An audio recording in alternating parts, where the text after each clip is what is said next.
बाप में दम नहीं है कि किसी एक आम आदमी घर में बुलडोजर चला दे। बाजी बली बुलडोजर के सामने खड़ा हुआ मिलेगा। सीएम साहब की रैली के अंदर कुर्सियां खाली हैं, 2000 आदमी इकट्ठे नहीं हो पा रहे। जाट समाज के साथ जो धोखा किया गया, पे वोट दे ली, दो बार दे ली, पर हम मुद्दों पे वोट दे रहे हैं लोग। मोदी तो ठीक है, पर मुद्दे कहां जाएंगे? जैसे चोरी या मतलब जैसे सिगरेट पीने की बीमारी, ये जैसे शराब का नशा, फांसी दीजिए, क्या बोलते उम्र कैद दीजिए, लेकिन इस तरह की बयानबाजी करके आप जनता को बगलवाइए मत। ऐतिहासिक रोड शो अलवर में हुआ है। मुझे लगता है अब से पहले चाहे कांग्रेस पहले जीती भी हो तभी भी इतना शानदार रोड शो अलवर में नहीं हुआ था, और इससे जाहिर होता है कि लोग बदलाव चाहते हैं। और अलवर की दुर्भाग्य रहा कि हमेशा बीजेपी ने बाहर के लोग भेजे, तो कहीं ना कहीं अलवर के लोग अपना खुद का एक सांसद चाहते हैं जो अलवर की लोकल प्रॉब्लम्स को समझ सके और उन्हें देश की सबसे बड़ी पंचायत में जाकर रख सके। तो लोगों ने मन बना लिया है, और मुझे लगता है कि सबसे बड़ा मार्जिन से अगर कोई सीट हम लोग जीत रहे हैं राजस्थान में तो वो अलवर है। अगर भरतपुर की जो लोकसभा सीट है वो बहुत ही हॉट सीट बनती जा रही है। सीएम साहब के लगातार दौरे वहां हो रहे हैं। कुम्हेर में एक सभा हुई थी, कुर्सियां खाली नजर आई। फिर भी क्या वजह है कांग्रेस जो है सरकार नहीं बना पाती? क्या जनता वोट देना चाहती है? कहीं हमारे ऊपरी जो नेता हैं उनमें कमी है? क्या मानते हो? देखिए, पहले की बातों में तो कमेंट करने की जरूरत नहीं है, लेकिन आज के वक्त में भरतपुर सीट हम बहुत अच्छे मार्जिन से वो भी जीत रहे हैं। सीएम साहब की रैली के अंदर कुर्सियां खाली हैं, 2000 आदमी इकट्ठे नहीं हो पा रहे। इससे साफ जनता की जाहिर है कि जनता उन्हें उनके झूठे वादों को अब नकार चुकी है। और जिस तरीके से जो उल्टे सीधे प्रॉमिस किए गए, जाट समाज के साथ जो धोखा किया गया, हर आदमी जो है अब इन्हें जवाब देने के मूड में है। बहन संजना जाटव युवा हैं, पढ़ी लिखी हैं, काबिल हैं, और अगर बीजेपी के कैंडिडेट्स की तुलना करें तो हर आदमी का विश्वास उन पर जमता जा रहा है। और मुझे लगता है कहीं ना कहीं जनता ने वहाँ भी मजबूत मन बना लिया। तो ये जो क्षेत्र है, यहाँ से तो निश्चित तौर पर कांग्रेस अच्छी जीत रही है। संजना जी तो यहाँ नहीं है, आप कांग्रेस पार्टी के विधायक रहे हैं। अगर संजना जी जीती है तो क्या लगता है जाटों की जो ये मांग है इसको बेहतर तरीके से उठा सकते हैं? देखिए, कांग्रेस पार्टी हमेशा से बहुत संवेदनशील रही है किसी भी वर्ग को, किसी मांग को लेके। चाहे वो गुर्जर आरक्षण का मुद्दा हो, कांग्रेस पार्टी के टाइम पे आके सॉल्व हुआ है। और जाट आरक्षण के लिए भी गहलोत साहब के नेतृत्व में कमेटी ने अपनी रिपोर्ट पॉजिटिव बना के भेज चुके हैं केंद्र को। ये लोग झूठ बोल रहे हैं कि ये कमेटी बना दी, ये रिपोर्ट जाएगी। ये सब चीज राजस्थान के मुख्यमंत्री के तौर पर राजस्थान सरकार ने केंद्र में भेज रखी है।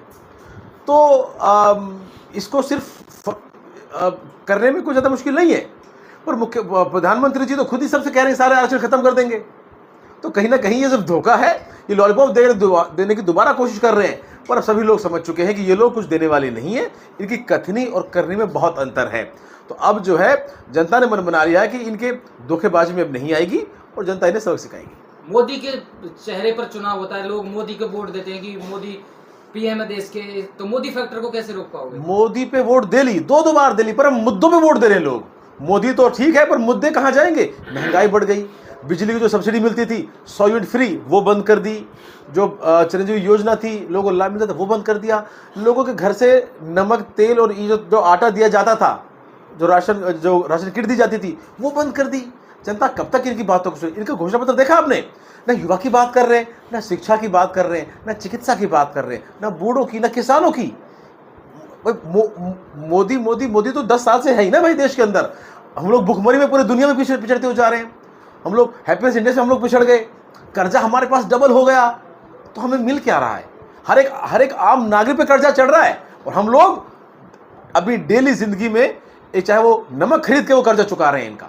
राजस्थान के मुख्यमंत्री भजनलाल शर्मा जी हर सभा में यही कहते हैं कि हमने ईआरसीपी फर्स्ट कैबिनेट मीटिंग में चालू कर दी, और जबकि कांग्रेस सरकार ने ये रोक रखी थी। अब हम आपको बताएं इन्होंने अभी तक क्या किया है। एक एमओयू किया है, राइट? अब ये क्या कहते हैं, उसके बाद डीपीआर बनाएंगे। पिछली जब वसुंधरा जी की गवर्नमेंट थी, उन्होंने डीपीआर बनाई। तो क्या आपको लगता है कि वसुंधरा जी जब मुख्यमंत्री थी, उनके अधिकारी सारे नाकाबिल थे, जिन्हें ये नहीं पता था कि बिना एमओयू के डीपीआर बन रही है? लाखों करोड़ रुपए खर्च हुए डीपीआर पे। डीपीआर बन के पहले गई हुई है केंद्र में। इन्होंने वो काम सारा खत्म करके दोबारा जीरो पे ले आए। अब पहले डीपीआर बनेगी, उसके बाद वो प्रोजेक्ट केंद्र में जाएगा। तब तक राजस्थान सरकार ने राजस्थान स्टेट गवर्नमेंट ने 8-10 हजार करोड़ का बजट सेशन करके काम चालू किया, इन्होंने उसको रोका। ईआरसीपी सिर्फ एक मुद्दा दोबारा से इन्होंने उलझा दिया है, और कहीं ना कहीं जनता सब समझ चुकी है। ये लोग सिर्फ और सिर्फ जुमले और झूठे वादे करना जानते हैं। जनता के प्रति भी कोई संवेदनशीलता नहीं है। पर अब जनता इनके जुमलों से भी हो चुकी है। 400 की बात करते हैं, एक नेता विश्वास के साथ कह दे कि 400 आ रहे हैं, मुख्यमंत्री जी कह दे, कोई और आदमी कह दे कि अपना त्याग पत्र दे देंगे 400 नहीं आएंगे, तो यकीन नहीं है, फिर नारा किस बात का। तो देखिए, इन नारों से नहीं चलेगा देश चलेगा संविधान से, प्यार से और सबको साथ लेके चलने से।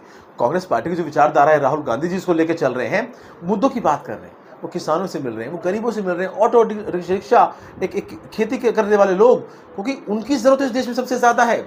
अडानी अंबानी का पेट तो बहुत भर गया, अब तो देश को माफ करिए। अच्छा बाजी भाई, 25 में से राजस्थान में कितनी सीटें कांग्रेस पर? देखिए, मैं आंकड़ों में नहीं खेलता, लेकिन बीजेपी से ज्यादा सीटें यहाँ कांग्रेस की आएंगी, ये मैं आपको दावे के साथ कहता हूं। और पूरे देश के अंदर ये मन है लोगों का। आप इतनी बड़ा धक्का कर रहे हो, आप मुख्यमंत्री को जेल में डाल रहे हो, और जो बेचारे जेल में नहीं जा पाए, जैसे बहन जी, उनको आपने ऐसा कैप्चर कर लिया कि उनके टिकट आप बांट रहे हो। बीजेपी डिसाइड कर रही है टिकट, नगर में टिकट बीजेपी ने डिसाइड किया, अलवर में टिकट बीजेपी ने डिसाइड किया, और कौन टिकट डिसाइड कर रहे हैं? जो कांग्रेस का वोट बैंक को कमजोर करें। तो कहीं ना कहीं, जैसे भी संदीप जी कह रहे हैं, बहुजन समाज पार्टियों के लोगों को भी ये समझ में आ चुका है। कांग्रेस की बहन जी मुख्यमंत्री थी यूपी की, बताइए किसी की केंद्र सरकार में या उनकी स्टेट सरकार में कभी कोई परेशानी हुई हो? तो हमने तानाशाही नहीं करी, इन्होंने पूरी पार्टी हाईजैक कर ली। राजस्थान में कांग्रेस की सरकार थी तो उस टाइम पेपर लीक बहुत हुए थे, तो उसके बारे में भारतीय जनता पार्टी के जो मुख्यमंत्री बार बार कहते हैं कि पेपर लीक हुए थे, रोजगार नहीं मिला था युवाओं को। देखिए, पेपर लीक इस देश की एक बहुत बड़ी समस्या है, और ये युवाओं के साथ सबसे बड़ा खिलवाड़ है, पूरे देश में ये हो रहा है। पर ये ऐसे है जैसे चोरी या मतलब जैसे सिगरेट पीने की बीमारी, ये जैसे शराब का नशा, क्योंकि इसके लिए जो है पुख्ता कानून कांग्रेस गवर्नमेंट ने बनाए और लोगों को गिरफ्तार किया। हम लोग विधानसभा में, हम और संदीप जी, हमने समर्थन किया, कानून पास कराया, और सिर्फ बयानबाजी ये लोग कर रहे हैं। यूपी में जब होती है, जब इनकी सरकार यूपी में है, या जो बीजेपी के शासित जो राज्य है, वहां जब पेपर लीक होते हैं, तो क्या उन पे किसी कोई कंट्रोल नहीं है? तो ये देखिए, ये सिर्फ मुद्दों को भटकाने वाली बातें हैं।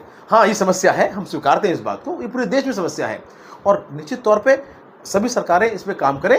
राजस्थान तो फिर भी पेपर लीक पे कानून बनाया, हमने सजा का प्रावधान किया, उन पर कार्रवाई भी हुई, लेकिन देखिए, अब उन जनता के भावनाओं से खिलवाड़ करके जो है इस तरह की बयानबाजी करना, ये कोई सही बात नहीं। गृह राज्य जवाहर सिंह बेगम का कल एक बयान आया था कि नगर विधानसभा में आपराधिक किस्म के लोगों पर बुलडोजर चलाएंगे।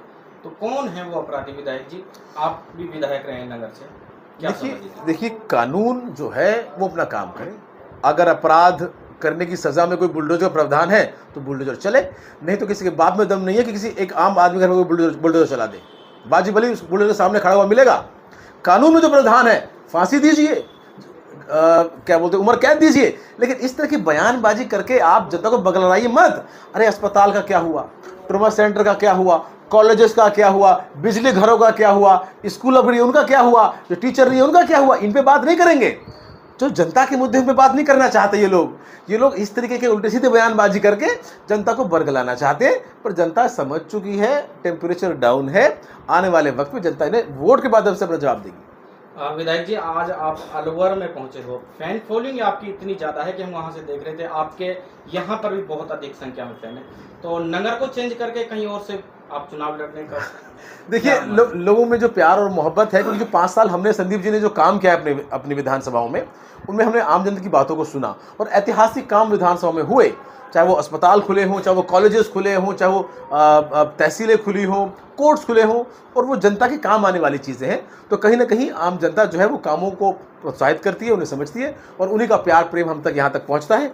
नहीं जी, मेरा बिल्कुल कहीं कोई इरादा नहीं है, नगर मेरा जन्मस्थल है, नगर से ही चुनाव लड़ेंगे, और आने वाले वक्त में जनता के बीच में रह के जनता का आवाज़ बनेंगे।